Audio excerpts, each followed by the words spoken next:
One of my favorite option strategies is called the wheel strategy. It's a strategy that I've been talking about a lot on this channel. I even made a video on the subject. And personally, this strategy really helped me a lot because it helped me understand a lot in terms of how options work, how does assignment work, because assignment is very often misunderstood. It's very often thought as a very bad thing. However, in the case of the wheel strategy, it's actually the purpose. It's exactly what you want, getting a sign. And I wanted to take some time to talk about the wheel strategy because this is really an amazing strategy when you know how to handle it. Because I know that probably if you're watching, options videos, you probably maybe trying to also make some returns on your money using options. And personally, the wheel strategy is probably the first strategy, if I remember well, that actually made me move the needle in terms of profits, because it's such simple process to follow and it's really an amazing strategy when you think about it. That's why I think it's a great strategy to actually use at first when you're a beginner, because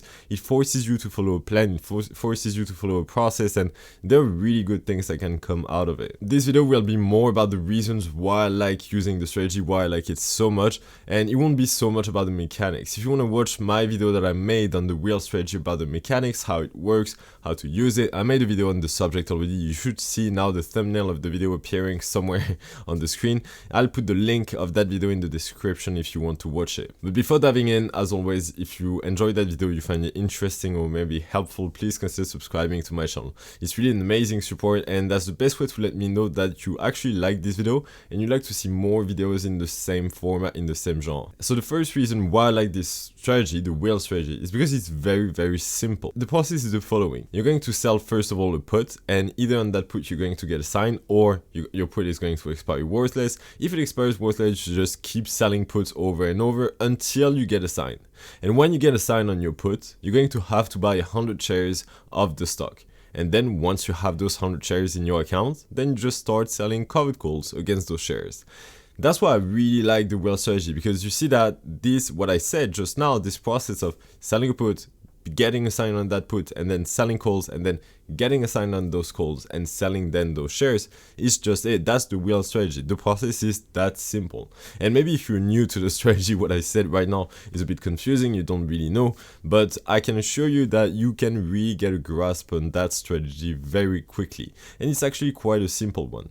And personally, when I was starting options and I was trying to move the needle in terms of how can I make some returns using options, the wheel strategy is probably the first strategy that really helped me move the needle, because it's so simple in a way, the process, that at least you don't need to overcomplicate yourself with like a lot of mechanics. I mean, the plan is quite simple overall, so it's at least one difficulty less that you have to care about, so you can at least have this on your side. It's a very simple strategy, the process is quite simple. So for beginners, I think it's quite cool because you don't need to overcomplicate yourself, and literally anyone can do it. And if you go, for example, for low price stocks, then you won't need as much buying power as if you were using the wheel strategy like on Tesla. And that's something that really played a lot on me, meaning that when I started using the wheel strategy, I didn't have the buying power to use the wheel strategy on like I don't know, Tesla or Apple, of all those very expensive stocks. I started using the wheel strategy on like low price stocks, and for example, American Airlines or Macy's, Carnival Cruises, and those stocks are still stocks that I'm actually still trading to that day. But I started using the wheel strategy on those stocks, and because they were low priced, I had less pressure, and I think it's just a better way of doing things. When you have less pressure, you feel more confident, and over time, as you get more experience trading options using the wheel strategy, you can go to more expensive stocks, maybe take a bit more risk, as long as you're still controlling that risk. But at first, I think it's very important to go for low price stocks and really limit your risk and focus on one thing, understanding the strategy and how it works. Which leads me to my second point, why I really like this strategy. So this is not necessarily something that I often agree with, because I think it really gives a bad perception, bad representation of options, but it can be considered as an income strategy. And if you've been watching my channel, or if you follow a bit my videos, you know that I don't necessarily like to talk about income strategies, because it implies that this is really something regular and is going to bring you an income every month. And it's true that it absolutely can. However, it's the stock market. A crash could happen. This type, you don't know what is going to happen with the stock market. It could crash tomorrow, who knows, and your income just gets out of the window. So that's why I don't necessarily like to talk about income strategies, even though I understand that if there was anything that could be considered as income when talking about options, the wheel strategy is probably the closest to what we could call income strategies. That's at least my opinion. And that's something that I really, really like about it, because there is some kind of predictability when you're actually selling puts and calls. Because the thing is, when you sell a put or you sell a call, by the way, it's like whenever you sell an option, the premium, it gets directly credited into your account. Meaning that even if you get a sign on your put or on your call, you still get your premium. The money that you receive when you sold that premium is going to stay in your account either way, even if you get a sign. So regardless if you get a sign or your put expires worthless or your call expires worthless, you're still keeping the premium. And that's very important to understand, because now you have a predictability of profits in a way. Meaning that, let's say that you sell a put. Well, even if your put expires in the money and you get a sign that you need to buy 100 shares of Apple, the premium that you collected when you sold that put on Apple is still going to be in your account. You still keep that money.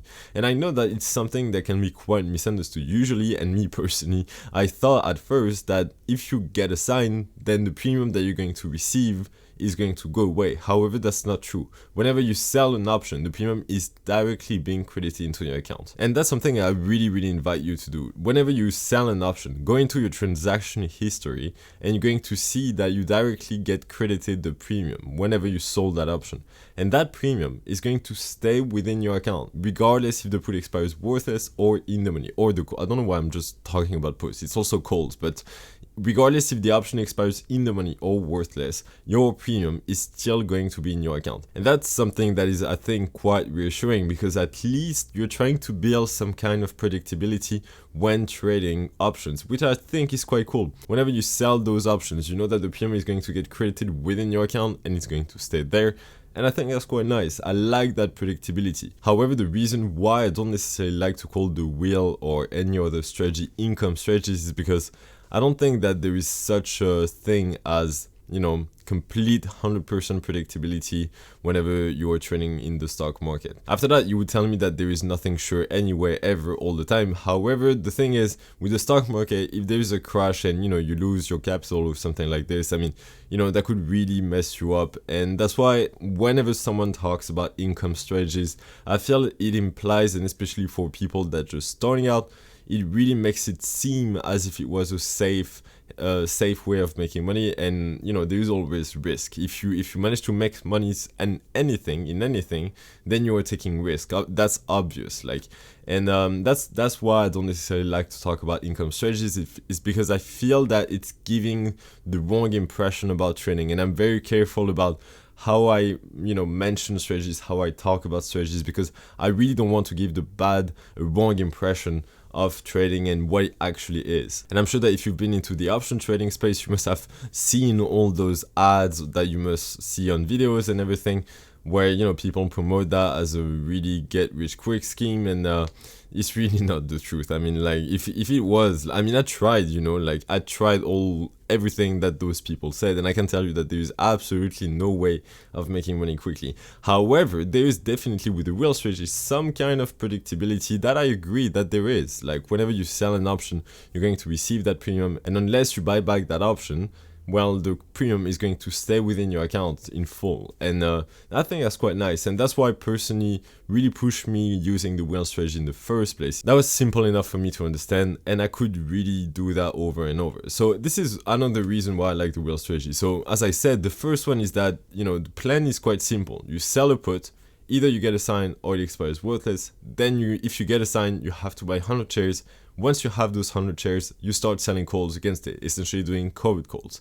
And whenever you get a sign on your call, then you're going to have to sell back those shares. And then you can just start again. That's why we call that the wheel, because there is some kind of cycle that is going on. The third reason why I really like the wheel strategy is because it's very, flexible to whoever is using it on whatever product you want to use it on. For example, let's say that you have a small account, let's say around, $3,000, $2,000, something like this. You absolutely can find stocks that are matching your account, meaning that you have a small account, but there are also cheap stocks that you can use the wheel strategy on. So you don't over risk yourself. And if you have a bigger account and you want to make more money proportionally to your account size, then you can absolutely go either by selling more contracts, or you can, for example, go for more expensive stocks. And that's something that I really like about the wheel strategy, is that you can adapt it to your account size, to your situation, and really anyone can do it regardless of their account size. Of course, if you have $500, that's going to be a bit tight. You rather have a bit more money before trying to use the wheel strategy. But still, honestly, for me, when I was starting out and I didn't have that much money, well, that was really, really useful to be able to use the wheel strategy on cheaper stocks. And as I said, I was using it on stocks like Macy's, for example, American Airlines, Delta Airlines, Carnival Cruises, for example. I mean, all those stocks are not necessarily like super expensive. Those are not like Apple or Tesla's, they are not like worth hundreds of dollars in the stock market. So that's why they're quite nice, because you can really adapt it to your account size. You can make sure that you are taking the risk that you want to take. And that's something that is really, really important for me, because ultimately what you absolutely need to understand, and that's something that is regardless of the strategy that you're using, it's not necessarily the wheel strategy, is that you need to understand the risk that you're taking. What is the worst case scenario if you, for example, using the wheel strategy? Let's say that you want to use it. That's something that you always need to ask yourself. What is the worst case scenario? And if it happens, what do I do? And that simple tip, I'd say, if it's a tip, well, that saved me a lot of money, honestly. Because now you start thinking in terms of risk, and you start evaluating the risk that you're taking, and you see if it's worth taking. Because I can tell you that the biggest risk that you can take is the one that you actually don't think about. Whenever you're using a strategy, you absolutely need to consider the worst case scenario and to think, what am I doing if this happens? People blow up their account because they don't consider the worst case scenario. It's not because they want to necessarily blow up their account voluntarily. It's because, they don't consider what is the worst case scenario, and it happens. Of course it happens. At some point, probabilities are going to be true, and, you're going to have one big loser, and if you don't take care of your risk, then that big loser is going to potentially blow up your account. And especially when you're selling options, you need to be careful about your account size and what it means. And whenever you're doing anything anyway in options or in trading in general, or should I say in life maybe, but you should consider the worst case scenario and at least be fine with it, so you don't go into an unknown situation. And I can assure you that whenever you start thinking like this, whenever you start thinking in terms of what is the worst case scenario, what do I do if, for example, I get a sign, what do I do there? Well, when you start forecasting this type of scenarios, there's only good scenarios left, because now you're not afraid of, for example, being assigned on the stock, because now because you're using, for example, the wheel strategy. Well, if I'm getting a sign, then I'm going to start, for example, selling calls against my shares. And if I again get signed, then I'm just going to sell back my shares and start the whole process again. And if the stock falls to zero, well, that's why I was trading small. And whenever you start thinking about all those worst case scenarios, that's personally where I really started moving the needle. By the way, if you're thinking about using the wheel strategy, and I think, as I said, you must understand that I actually like it. As I said, I made a video on the subject, and I even give away a spreadsheet in the video so you can track your trades. You can make sure that you're tracking your cost basis. It's completely free, and it will be in the description of the video that I put in the description of this video. Another reason why I like this strategy, and it probably ties into the fact that you have a simple plan, a simple process that you can follow, is that it's really hands-off in a way. You don't need to take care of it.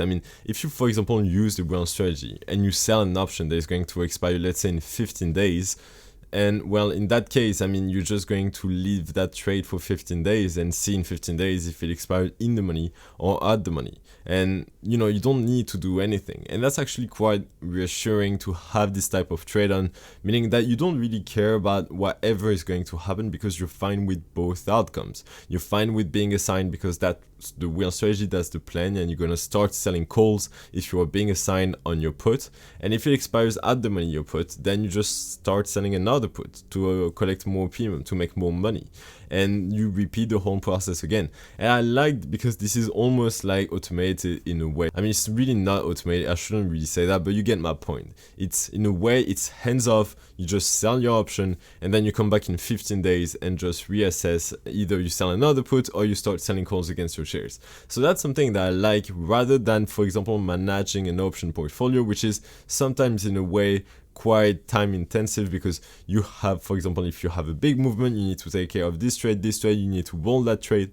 At least for the wheel strategy, you don't need to take care of all of this. Just sell an option and then you come back at expiration to see where it is. If it's out the money, then you just start selling another option. If it's in the money, then you start selling, for example, on covered calls because you got a sign. So I like that simple process. It's a simple strategy that, you know, brings you some kind of predictability. It's really adaptable depending on your account size, and it's also very much hands off, which is, I think, very appealing. So I hope you enjoyed this video where it was more me talking about why I like the wheel strategy, and it wasn't necessarily like me detailing some kind of mechanics or processes that I use. I just wanted to give you my insights, my opinion on the wheel strategy, why I think it can be a great strategy for plenty of reasons, and I hope it brought you some value. So if you want to see more videos like this where I give my opinion on some strategies, where it was more me going on a rant rather than explaining some processes, just subscribe to my channel and like this video. That's the best way to let me know that you'd like to see more videos like this one. Please make good and informed decisions. I'll see you in the next video, and in the meantime, I wish you all the best.